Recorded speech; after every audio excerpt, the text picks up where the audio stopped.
Guys, ayan sila. Sila yung mga galing ng Korea. Ayan, guys. Ang dami nila, guys. Siguro, sabi ni Pastor, ilan sila? Mga Korean. Hindi, mga ilang Kaya, alam ko, karamihan po galing mga 500? 500 o 1,000. Grabe, pakasya ba yan sa loob? Ang dami.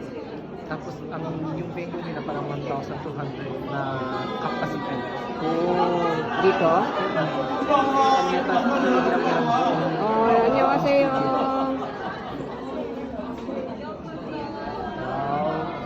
안녕하세요.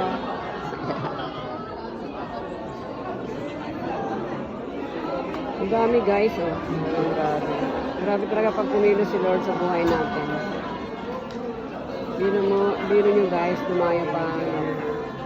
Dumayo pa dito yung mga Koreana sa Japan para na mag ng gospel ni Lord. Salita ng Panginoon.